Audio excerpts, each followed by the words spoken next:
a weekly live show brought to you by the team at Bunker Labs, a national network of veteran entrepreneurs and military spouses committed to growing our ecosystem. I'm your host, the one and only Iron Mike Steadman, coming to you from Newark, New Jersey, joined by my co-host today, Amy Morrison, and our special guest, Simone Gates, founder of Sincerely Bade, and Aaron Farrer from Practical Products. Aaron, did I get your last name right? Yes, you did. Yeah, I second feel time. like I'm, yeah, I feel like I'm the company gunny up there asking for a working party, just butchering names as he's calling them up. So we're going to be talking about something that's very near and dear to my heart today, which is the importance of supporting small business owners this holiday season. Whenever I go to a pop up, I always make sure I spend money, mainly because I want an entrepreneur to know I believe in you. So, because I know what it's like to set up at these booths, hoping and praying and just keeping people energized. And I think we've all been there, even if you're selling professional services. We remember those early days. And so I like to cultivate that ecosystem. I think that's part of entrepreneurship. Us better than anyone else knows how important it is when someone spends money with us. So before we jump into that, I'm going to go ahead and pass it over to Amy to share any updates that are taking place in the bunker. Cool. Thank you. As you already mentioned, the holiday gift guide is up, so you can check out that, and we'll talk more about it in a minute. But that is at bunkerlabs.org/marketplace-2023. Where is that? Hold on. And then we have VIR Veterans and Residents Program applications have been extended through December 1st. So those applications are still open. That's midnight Pacific time. December 1st is when those close. And then next week, VIR Showcase is all next week. So December 4th through the 8th. So you can check out if there is a location near you. I think we have 26 events happening that week all across the country. And then let's see what else. Giving Tuesday is today. So if y'all looking for somewhere to donate your hard-earned entrepreneurial dollars, you can pass them our way. So we don't ask for donations a lot, but just FYI, it's Giving Tuesday, and you can send us some money. It goes back to the entrepreneurs. So, and then last but not least, we have a new blog spotlight, which I think I did mention last week, on Joelle Cho. She has a treat for dog treats, for sensitive dogs. Anyway, read the blog. It'll tell you what's up. Don't listen to me. Okay, and that's it. Thanks. Thanks for all those updates, Amy. Now, without further ado, I would like to go ahead and have our guests jump on the platform. I'm going to start with Aaron. Aaron, please go ahead and introduce yourself, talk about your business, and then we'll have Simone go next. Absolutely. Thank you so much. So my name is Aaron Farr. Like you said, Mike, I'm the founder of Practical Products, which is a company my dad and I put together because growing up, excuse me, getting over a little sickness. Company we put together, my dad and I, because growing up I worked for his lawn service, and he would have me fill these tarps up with huge piles of wet leaves and drag them either to the front or the back of a property over and over again until eventually I had a thought, there's got to be a better way. So I created the ANT, the apparatus for navigating tarps, which is a padded strap that clips into the grommets of a tarp, and then you stand up and lean into it versus having to grab the corners and drag it backwards, which means it's much faster, safer, and easier to get that kind of work done. So for the commercial landscaper, homeowners, roofers, farmers, anyone who works around the yard with tarps, it's something that just makes your life a little bit easier. Got it. That's why Jerry Young popped in here and was calling you the Ant-Man. Oh, you That's know sick. Jerry? Well, he's in the chat. Shout out Yeah. to Jerry Young, man. We appreciate you. And if you're in the chat, go ahead and drop in where you're dialing in from today. And Simone, talk to us about Sincerely Bade. Hello, everyone. Thank you again for having me on today. Again, Simone Gates. I'm based in New York, and Sincerely Bodied started as a e-commerce website about 5 years ago, focusing on body care. So we like to say we take care of you from the neck down and help elevate your self-care routine.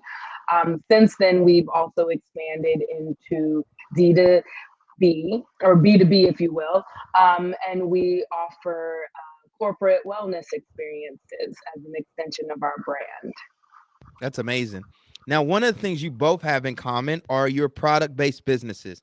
And one of the things I didn't know when I first became an entrepreneur was just how hard it really is But let's be honest, certain industries are harder than others. And I'm quick to say, hey, professional services, feast or famine. But when you get a client, it's a lot of margin that comes in.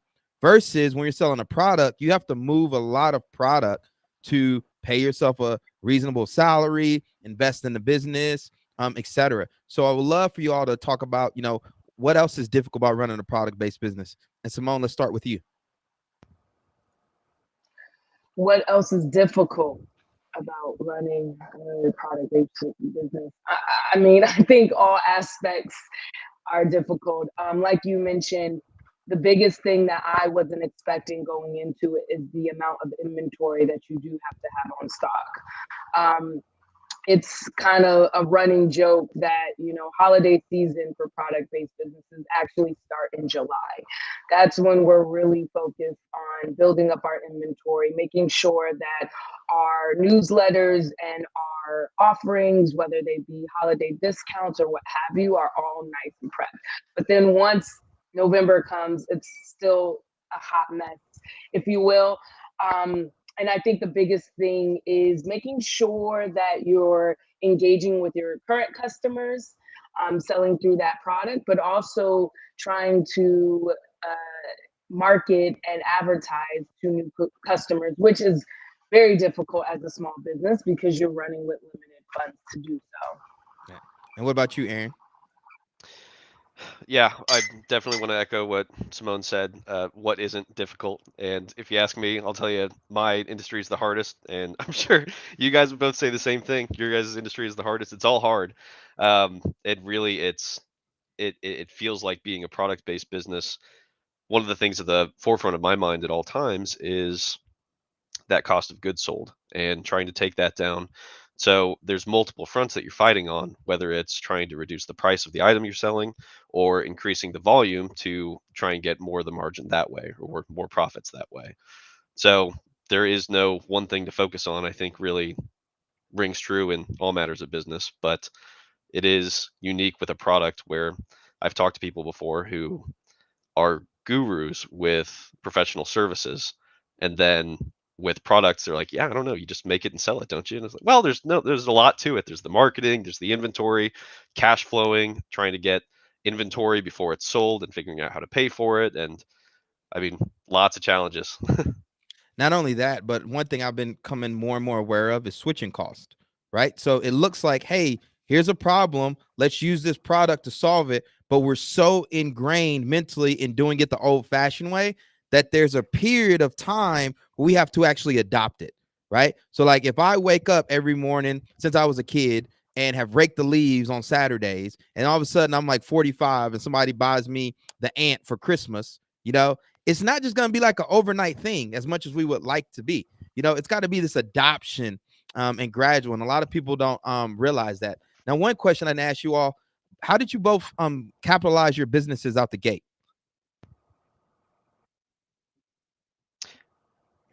Could you rephrase the question? How did you fund your business out the gate? Did you raise capital? Did you self-fund, bootstrap, etc.? Sure. Simone, you want to go first? Sure. I was bootstrapped from the beginning. I think for me, the biggest thing was getting products in people's hands. So prior to launching the website, I still spent a year up to the launch doing a lot of product research, getting it into customers' hands or potential customers, my targeted demographic, if you will, getting their feedback. And then just building the product line slowly, but completely bootstrapped from the beginning. And what about you, Aaron? Yeah, so we're bootstrapped too, which is its own unique set of challenges. Started with the money that we could get together, pooled in, and I mean, we're still very much in the startup phase, but it's been a very slow ramp to accelerate. So I'm thinking about the phases of business, and of course, when I started it, my dad and I thought it's pretty simple. You just make a product and sell it. But no, it turns out there's 1,000 more aspects to consider and factor in and make sure they all work together. But it's been a challenge of trying to figure out, okay, we've got I mean, this season, for instance, we had great sales, really great sales for the first time. And now we're thinking, okay, going into next year, we need to do everything bigger, but we're still paying for the ads that we had to pay for this season, this year. And so, I mean, just naturally, my financial literacy wants to pay off all the debts before I go and incur any more. But it's kind of a balancing act of spending the money you have to spend now, knowing what's going to come in the future, hope an educated guess kind of hope that okay, I can rely on this much to come in. I can rely, or I can expect to spend this much, and yeah, best way I can put it is it's a balancing act. Yeah, I actually should write about this, but I call this the art and science of entrepreneurship, right? Because it's not one of those things you can just learn in the classroom and like the stars align and everything's perfect. You're constantly battling like that risk factor. And sometimes you got to make decisions with limited capital, with no guarantee to success. But that's where you kind of go off your instincts. And it's like, hey, I believe this will work. This is why. And if I get punched in the face, it is what it is. We're going to keep it moving. Now, one of the things I'm curious about from you both is obviously it's the holidays, and traditionally this is a big spending time for product-based businesses in general. But one of the things I'm noticing is it feels like the internet is noisier than ever, right? I'm getting messages on my phone. People are spamming my email. Thought leadership is just them promoting their own products and services. And so how do you channel above all this noise and reach your perfect customer? We'll go with you, Simone. How do I channel above the noise? So it's interesting because I definitely wanted to go back to something that both you and Aaron said.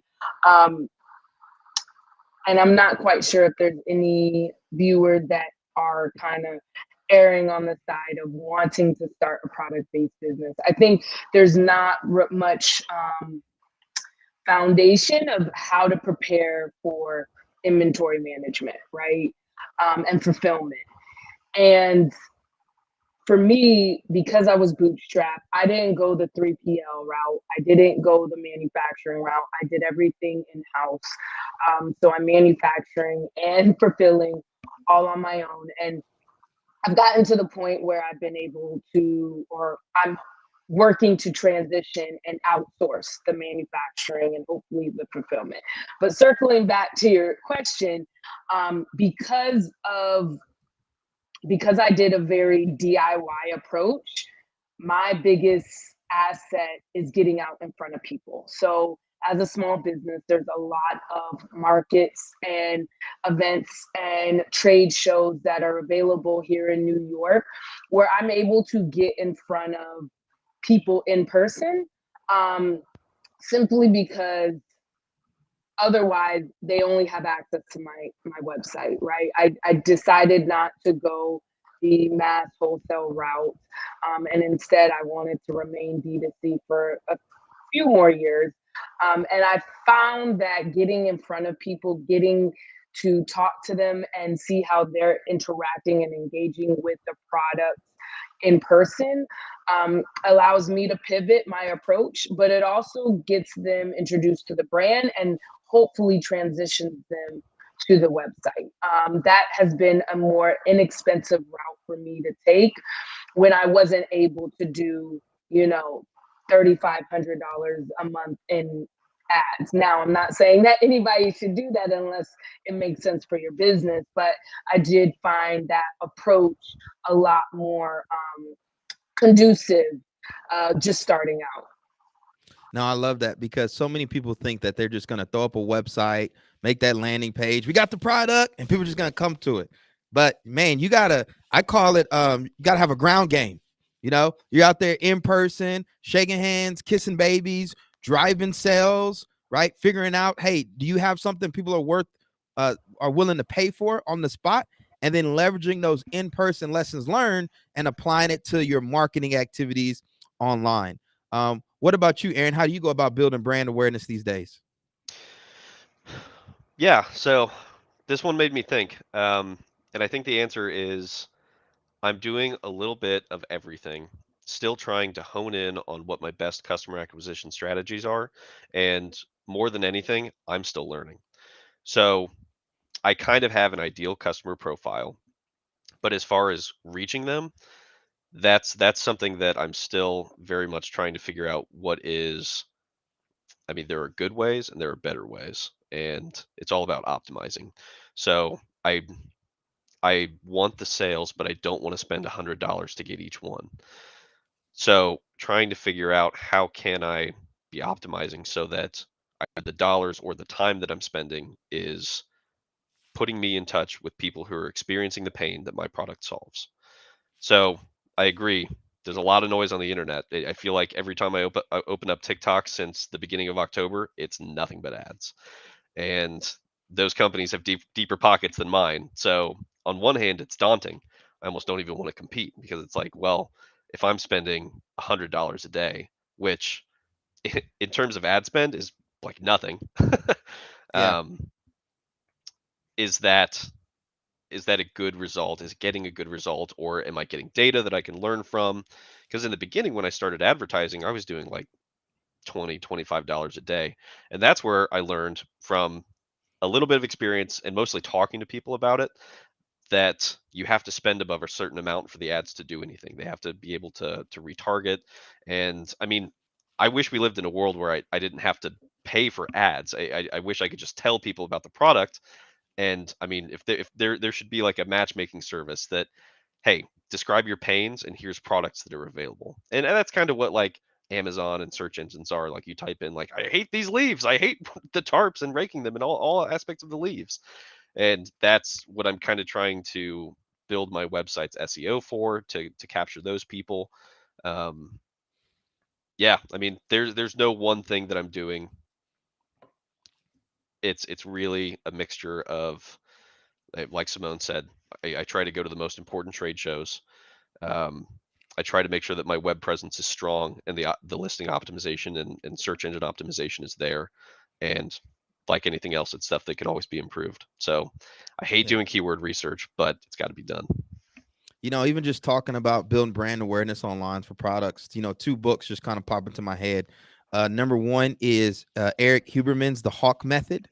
And he has this Hawk framework of awareness, nurture, and trust, which is really know, like, and trust. But, you know, we've got to build awareness, whether it's through ads, word of mouth, etc. But the real missing factor that a lot of people don't have is that nurture, right? So how are you keeping people engaged? Because not everyone is ready to buy right away. It's like they come across a product that they like. This seems interesting, but they're not ready just right this moment. But when they add them on an email list or they join their social channels and start following their content, whatever, eventually over time, you build that trust and then they're actually able to buy. So awareness, nurture, and trust. And this is a framework I use with a lot of my clients. You know, I map it out, I write out 3 bullets, and then we do the little sub bullets underneath it of, hey, what can we do? And the other thing that I think about is what can we do that's easy? Because like you said, a lot of times we're doing a bunch of everything, but we're not doing anything really well because we're just so scattered. And so I have a whole thing about just make it easy. Literally have one client that sends out a newsletter every week called the Friday Stoke. And it's literally a postcard because he runs a video production firm for like really extreme shoots and everything. And just the idea of doing a newsletter was like overwhelming him. And so we went through and I was like, hey, can you send out a picture? Because you got all this great content and stuff. Let's do that. Boom. He does it every week. He's been doing it for like 3 years now at this point, which is crazy. So check out the Hawk Method. And the other one I was going to recommend was the one-page marketing plan by Alan Dibb. That's something I need to go back and revisit. I actually had Bunker Labs put together a Canva. Amy's pinging me behind the scenes. She's like, yeah, Mike, you were supposed to binge shoot that Loom video, but I need to shoot a Loom video going through the one-page marketing plan for the Bunker community so that you all can start to implement it. So I'm a little bit behind the curve on that, but I will promise to get that to you all because this brand awareness is something that consistently comes up in all our cohort programs at Bunker. People say, hey, what's the biggest need? I need to build brand awareness. I need to drive revenue. And so we're going to put out some resources to allow you to do that. So what we're going to do now is we're going to transition to your book recommendations. I'm going to have one more because those were not what I was going to tee up Before we do that, I'm going to give a shout out to Frank for tuning in and all y'all that are still here with us. So, Aaron, let's go with you. What's your book rec for today? Absolutely. So, a little bit of preamble before I reveal it. I was talking to someone in a mentorship session, just kind of like a speed dating thing. I didn't know this guy. We had 10 minutes, and he's like, "What's going on with your business? How can I help?" And I'm like, "I'm all ears for anyone who has anything to offer. I'm learning. I'm a sponge. I I don't know." I didn't go to business school, and then right when I graduated from college, I started a business. So I don't know. You don't know what you don't know, and there's a lot that I don't know. So he's like, "Stop right there." And he pulled this book off of his desk. He's like, "This is the business Bible, the personal MBA." Uh, the first section of it talks about why, if it's not something you need, you just want to go learn about business, an MBA is the wrong tool to do it. It's expensive and it doesn't directly correlate to increased earning potential. But instead, this book is a glossary of all of the concepts that you would learn about in an MBA program. So I have experienced, I mean, at the start of when I started Practical Products, someone said, "Yeah, to shoot me over a purchase order or an invoice or something to that effect." And I'm like, "All right, purchase orders and invoices. I've heard those words before, but what do they actually do?" And so, I mean, my joke is most of my days start with Googling how to do something. What is this? Yeah.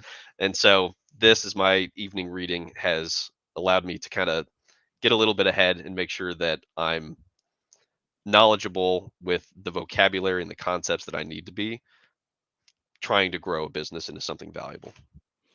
I love that.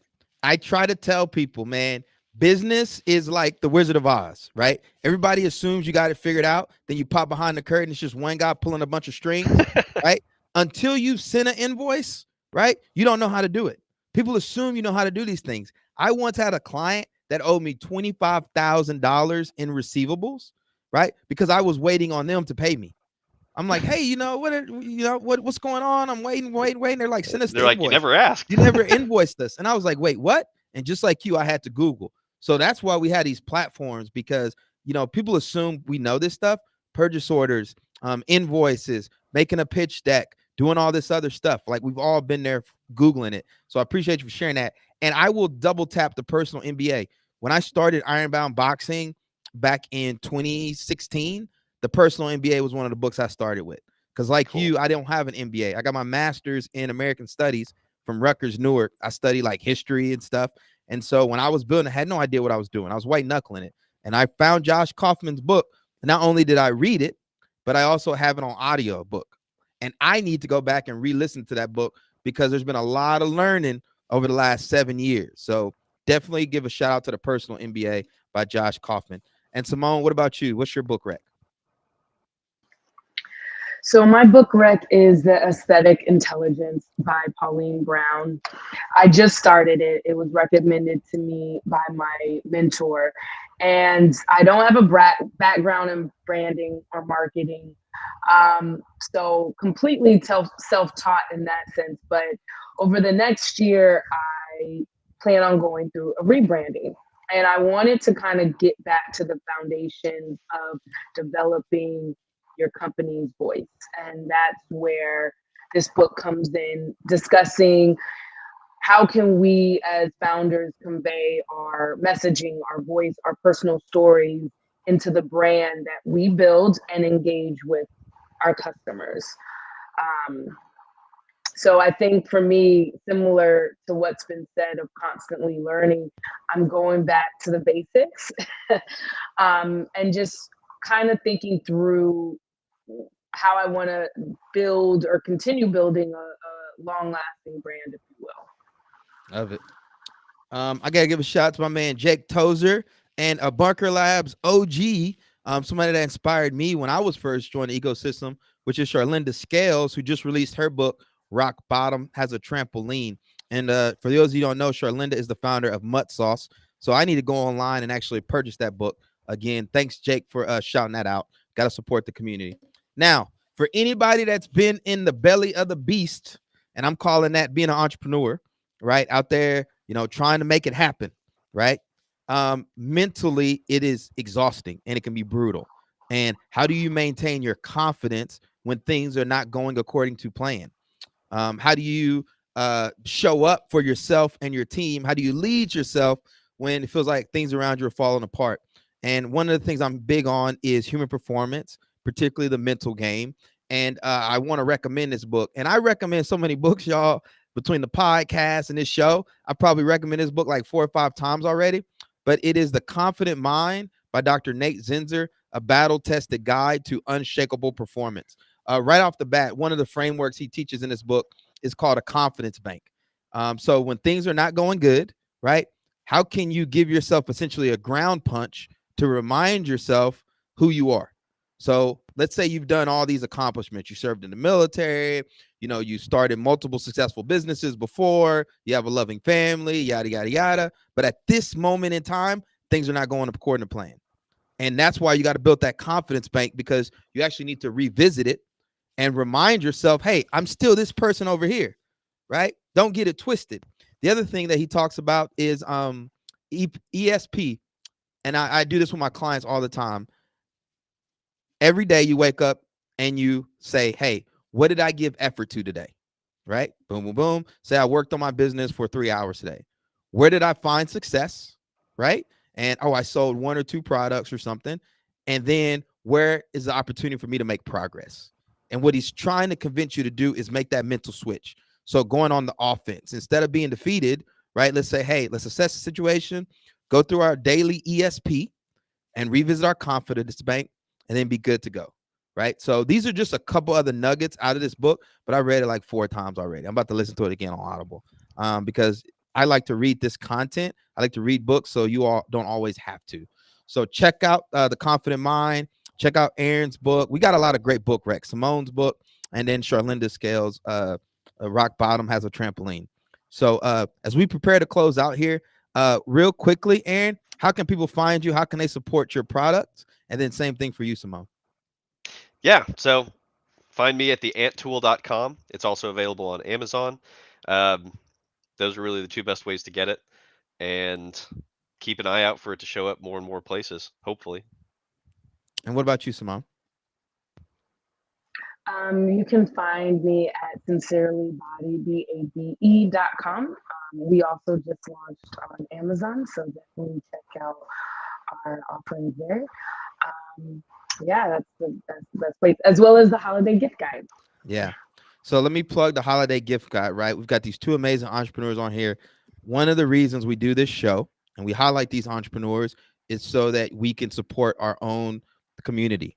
And so please check out that holiday gift guide. Please check out Aaron and Simone's website. I know a lot of you have that spend local money. When the pandemic was happening and a lot of our favorite restaurants were on the verge, I don't know about y'all, but I was out there spending because I was like, hey, we need you here. We need you here. And we got to do the same thing with our guests today. So we appreciate for having you all on the platform. Amy will drop the holiday gift guide in the show notes for those of you that are going to watch the video later, and just go back and access it there. And as we wrap up here, I want to acknowledge the Transition Podcast did a great episode on entrepreneurship through acquisition with Jeff from Flawless Acceleration. Check that out. I've already got a bunch of messages about it because a lot of people didn't realize ETAs as a source of getting into entrepreneurship. You don't always have to start a business from scratch. There's a lot of opportunity out there to purchase existing businesses, particularly from the baby boomer community. And I have a podcast coming up this week with the Bunker Lab CEO, Blake Hogan, to give an exciting announcement. So be on the lookout for that. In the interim, I want to acknowledge our sponsors for the Transition Podcast, the MetLife Foundation, for supporting the show and allowing us to create so much amazing educational content. Until next time, everyone, peace, love. Have a great rest of your week.